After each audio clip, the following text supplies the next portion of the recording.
Hoy nos toca ver el estudio La Gloria de Dios, la esencia de su presencia. Fíjate, Mario, que en el griego la palabra doxa quiere decir gloria. ¿Sí? Tiene muchos significados. Quiere decir resplandor, luz, grandeza, honor, honra, poder, majestad, señorío, alabanza, magnificencia. O sea, habla de algo que es muy grande. Y cuando pensamos en la magnificencia, en el poder, en la honra, pues hay alguien que merece toda la honra, toda la gloria, todo el poder, y es Cristo. Así es. Dice Colosenses capítulo 2, versículo 9, porque en él, hablando de Cristo, habitó corporalmente toda la plenitud de la deidad. Así que todo Dios en un cuerpo de una persona llamada Jesús. Wow. Todo, dice, porque en él habitó corporal, en su cuerpo, toda la plenitud de Dios. O sea, la manifestación de Dios, Toda la persona de Cristo. Sí. Y algo que cuando Jesús platica con sus discípulos y le está diciendo que él ya se va y que Él es el camino, la verdad y la vida, que nadie va al Padre si no es a través de Él. Uno de sus discípulos, llamado Felipe, le dice, bueno, Señor, muéstranos al Padre y nos basta. Y Jesús le dice, tanto tiempo he estado con ustedes y ¿cómo me preguntas esto? Dice algo muy interesante ahí en el capítulo 14, versículo 9. Jesús le dijo, tanto tiempo hace que estoy con vosotros y no me has conocido, Felipe. El que me ha visto a mí, ha visto al Padre. ¿Cómo pues, dices tú, muéstranos al Padre? Así que en Cristo es, la gloria visible de un Dios invisible. Sí, claro, sí, totalmente, porque pues, o sea, está diciendo, muéstranos al Padre y nos basta, o sea, quedamos satisfechos, pero ¿qué más satisfacción quieres si me estás viendo a mí? Sí, porque habla del resplandor, habla de la esencia misma de Dios. Wow, qué impresionante, pastor. Fíjense que hay un versículo que me gusta mucho en Hebreos 1, del 1 al 3, dice, Dios habiendo hablado de muchas maneras en otro tiempo a los padres por los profetas, y bueno, conocemos la historia de cómo hablaba Dios a través de diversas manifestaciones, pero dice, en estos postreros días nos ha hablado por el Hijo, a quien constituyó el heredero de todo y por quien asimismo hizo el universo, el cual siendo resplandor de su gloria y la imagen misma de su sustancia, y quien sustenta todas las cosas con las palabras de su poder, habiendo efectuada la purificación de nuestros pecados por medio de sí mismo, se sentó a la diestra de la majestad en las alturas. Entonces, lo que me estás diciendo tú es que Cristo es el resplandor de la gloria de Dios. La gloria de Dios. De la gloria de Dios. Y algo que nos enseña, dice, la imagen misma de su sustancia. O sea, en un término humano, nosotros como humanos tenemos un ADN. Exacto. ¿Sí? Entonces Jesús es el ADN de Dios. Sí. La misma sustancia. La misma sustancia. Y lo que usted mencionó en lo de Juan, ¿no? Es lo de, yo estoy mostrando lo visible de Dios que ustedes no pueden ver. Porque Juan dice, a Dios nadie le ha visto jamás. Pero el que ha visto al unigénito, ha visto a Dios. Exactamente, y esa es la persona de Cristo. Ahora, usted mencionó una palabra, la palabra doxa, que es gloria en griego, pero la palabra kabod es la palabra que se usa para la gloria de Dios, la esencia de su presencia. Pero ese no es griego. No, es hebreo. Okay. Es hebreo. Es decir, doxa es griego y kabod es la palabra hebrea para describir la gloria de Dios, la esencia de su presencia. Y para entender un poquito de esto, dice ya en Éxodo 13, del versículo 20 al 23, y partieron de Sucot y acamparon en Etán, a la entrada del desierto, y Jehová iba delante de ellos de día en una columna de nube para guiarlos por el camino, y de noche en una columna de fuego para alumbrarlos, a fin de que anduviesen de día y de noche. Nunca se apartó del pueblo la columna de día, ni de noche la columna de fuego. La nube de día ni la columna de fuego. Y esto estamos viendo que es la gloria de Dios, su esencia, de su presencia, manifiesta en el pueblo de Dios. Ahora, qué interesante, porque eso de que nos guía Dios a través de su presencia es una figura del Espíritu Santo también, ¿verdad? Claro. Y hay algo muy, muy interesante en esa historia de la salida del pueblo de Israel, sí. Porque cuando van huyendo también vienen los egipcios. Sí. Y se muestra la gloria de Dios ahí. Ahora, usted mencionaba algo, pastor, que es el Espíritu guiando y teniendo el cuidado de sus hijos. Bueno, solamente como dato es de que las noches en el desierto son muy frías y en el día muy calurosas. Y la presencia de Dios guardando a cada persona del pueblo. Y ahora la gloria manifiesta de Dios, pero en el sentido de defendiendo a su pueblo. Dice Éxodo 14:20, e iban entre el campamento de los egipcios y el campamento de Israel, y era nube y tinieblas para aquellos, y alumbraba a Israel de noche, y en toda aquella noche nunca se acercaron los unos a los otros. Es decir, una separación. Dios se puso en medio. En medio. Qué tremendo es esto, porque cuando hablamos de la manifestación de Dios, me viene a la mente cuando dice Éxodo 3, que estaba Moisés pastoreando las ovejas de su suegro, y empezó a caminar y llegó hasta Horeb, el monte de Dios, y de repente tiene una visión Moisés. Dice que de repente vio una zarza que ardía en fuego. Ahora, eso es común en el desierto. Sí, que sí, por la calor. El calor, la fricción, y de repente las zarzas. Pero no duran. Ahora, lo que tienen las zarzas es que hacen una llamarada y pum, se apagan porque se consume muy rápido. Pero cuando Moisés ve esta zarza, de repente dijo, oye, como que ya tiene mucho tiempo. Y él se acerca y Dios le habla. Y le dice, Moisés, y él dice, heme aquí. Y dice, ¿sabes qué? Quita el calzado de tus pies, porque en el lugar que estás, tierra santa es. Sí. Y dice aquí, Dios le empezó a hablar y le dijo, yo soy el Dios de tu padre, Dios de Abraham, de Isaac, de Jacob. Entonces Moisés cubrió su rostro porque tuvo miedo de mirar a Dios. Impresionante, ¿no? Discernir la presencia. La presencia. Entonces, eso es en un sentido un cabot. Un cabot, sí. Una manifestación de la esencia de la presencia de Dios. Impresionante, pastor, cómo Dios manifestando. Ahora, no solamente es la manifestación de Dios, sino que también hay otro vocablo, la palabra Shekinah. Ahora, esta palabra no aparece en la Biblia como tal, sino más bien es un hebraísmo para decir lo que es la gloria. El concepto, sí, de la gloria del Señor.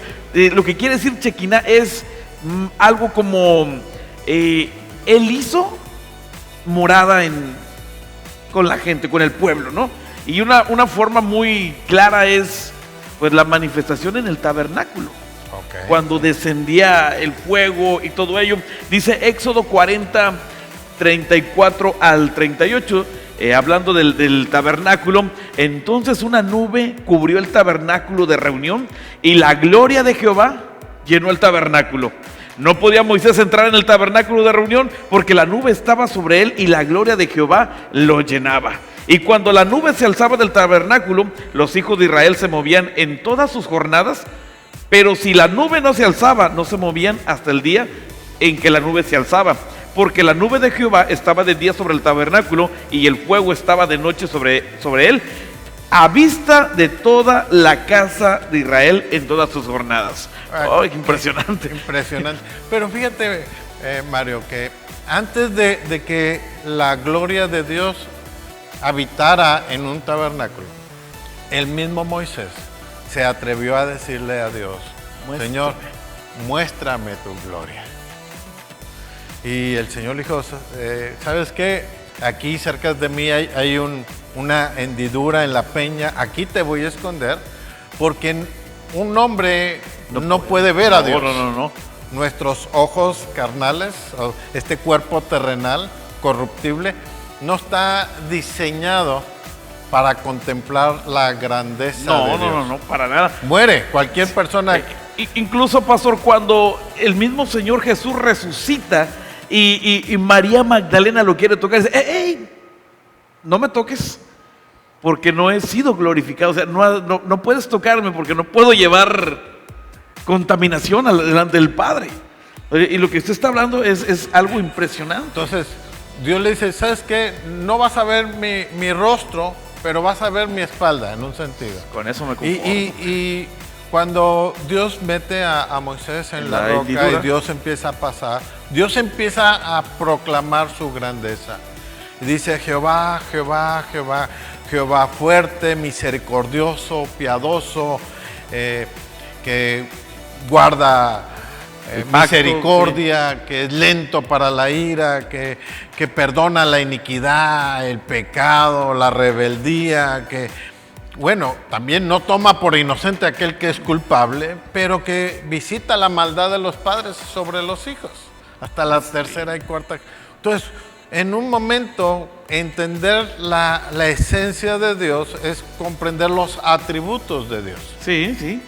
La gloria de Dios manifestada, pasando enfrente de Moisés. De un simple mortal. Sí. Y qué impresionante eso. Pero como Dios es muy bueno. Y misericordioso. Y Él hizo, a través del pueblo, un tabernáculo. Ah, sí. Y porque Él dijo, yo quiero habitar en medio del pueblo.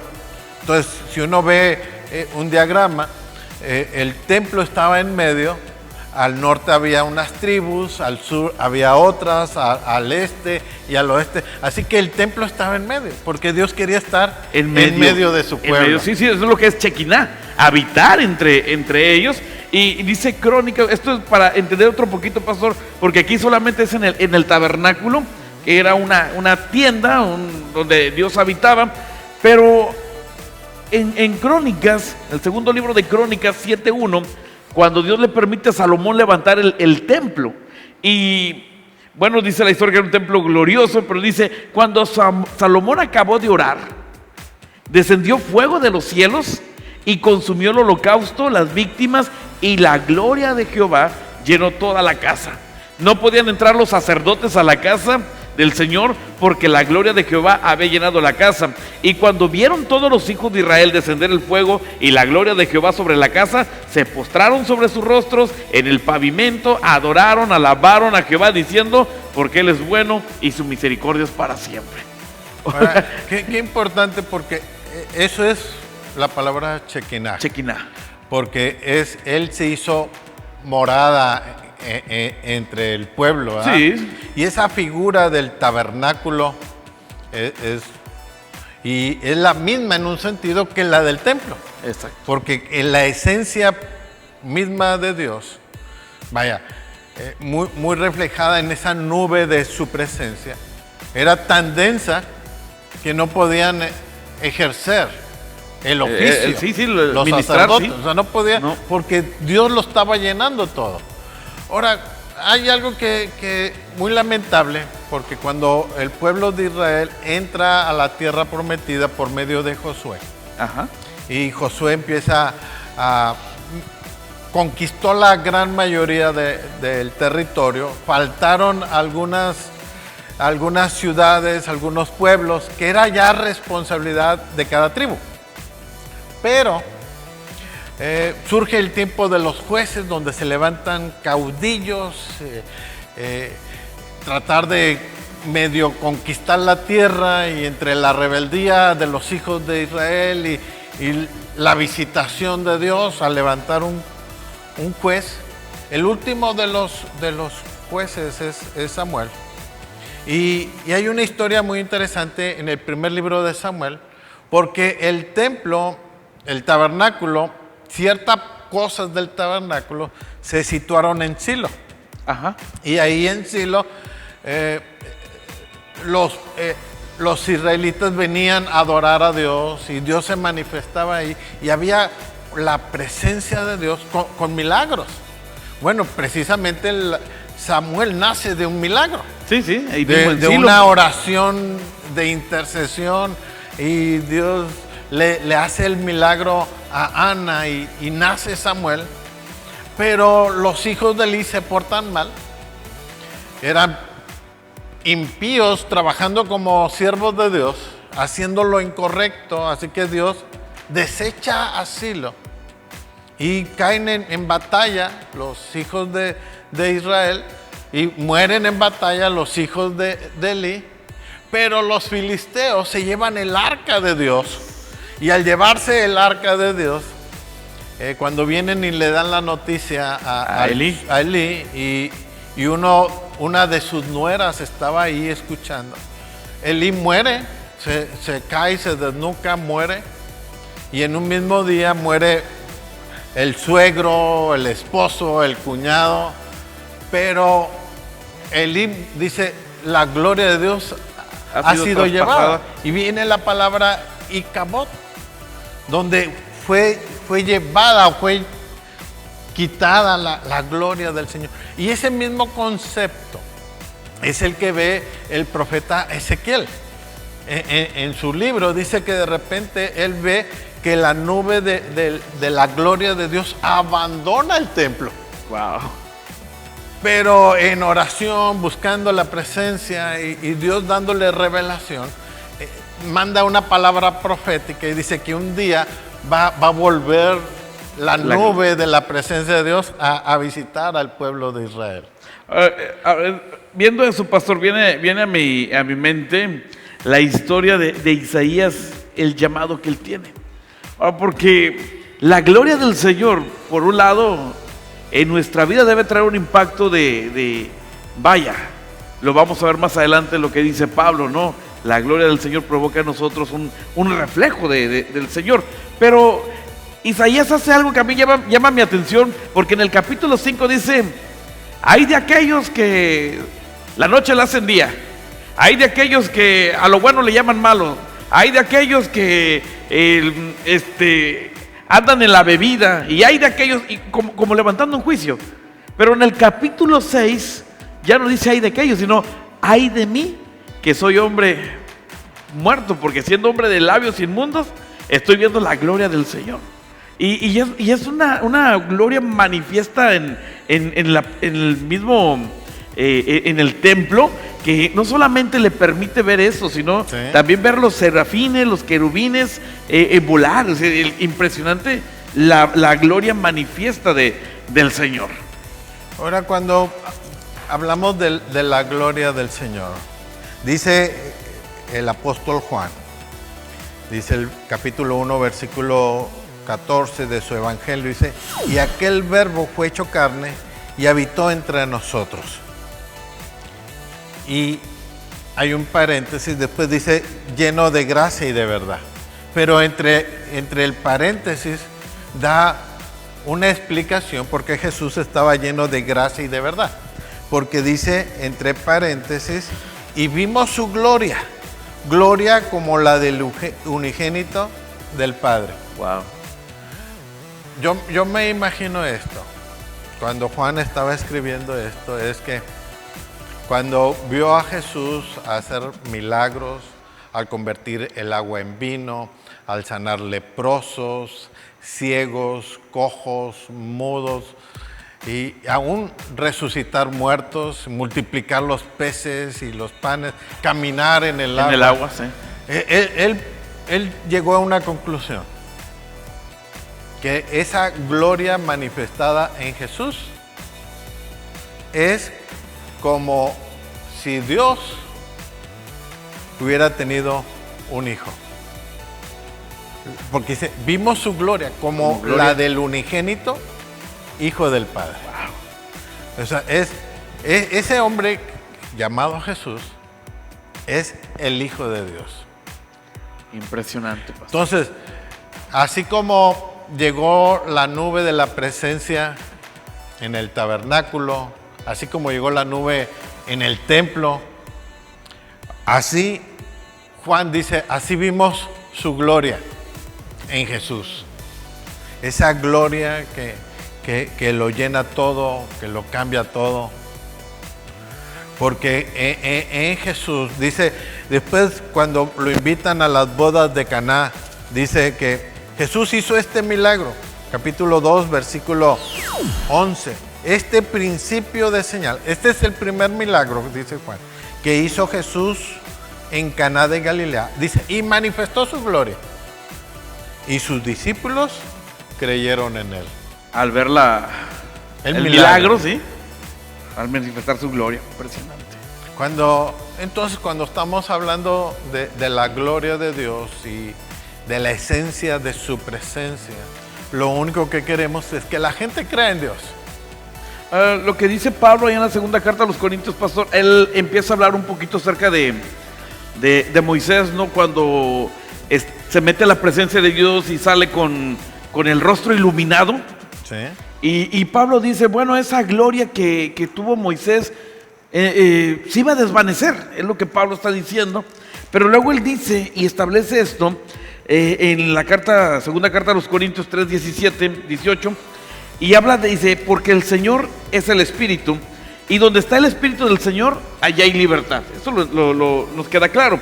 Dice, por tanto, nosotros todos, mirando a cara descubierta, como en un espejo, la gloria del Señor, somos transformados de gloria en gloria en la misma imagen como por el Espíritu del Señor. O sea que no hay un riesgo de estar en la presencia de Dios, porque el único riesgo que corremos es que cada día somos transformados a su imagen y nos conviene. Sí, pero ahí habla de que cualquier cosa, tribulación, angustia, persecución, sí, Dios lo utiliza para manifestar su gloria. Sí, desde luego. Y algo que me llena de expectación es que al final, madre, al final de todo esto, dice que en el cielo, cuando sea el estado eterno, dice Apocalipsis capítulo 21, versículo 22 y 23, dice, y no vi en ella templo. En el cielo. En el cielo no hay templo, no va a haber cultos allá. No hay templo ahí. Dice, porque el Señor Dios Todopoderoso es el templo de ella. Y dice, y el Cordero. Y la ciudad no tiene necesidad de sol ni de luna que brille en ella, porque la gloria de Dios la ilumina y el Cordero es su lumbrera. La gloria del Señor. Y ahí es donde vamos a poder, como dice Juan, que hoy no le podemos ver, pero va a haber un día que sí le vamos a poder ver, tal porque cual. vamos a tener un cuerpo glorificado y vamos a verle porque vamos a ser semejantes a Él. Entonces ahí vamos a literalmente ver esa Shekinah, ese kabod, esa doxa, Esa es esencia de su presencia, de su presencia en su magnificencia, su plenitud. Wow.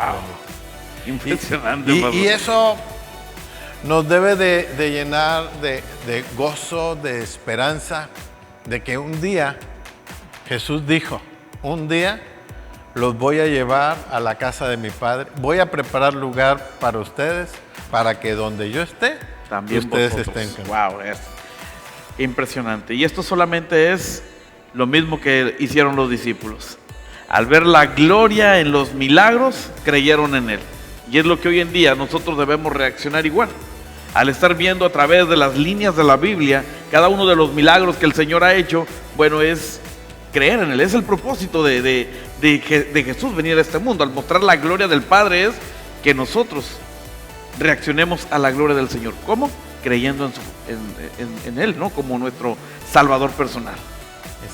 Sí. Y terminamos con esto diciéndole a la gente, Jesús quiere que nos deleitemos en su gloria, en su presencia.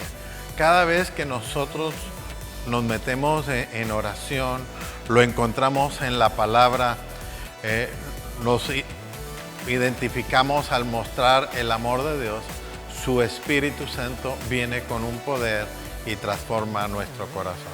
Que Dios siga transformando nuestras vidas de gloria en gloria a su misma imagen. Que Dios le bendiga ricamente.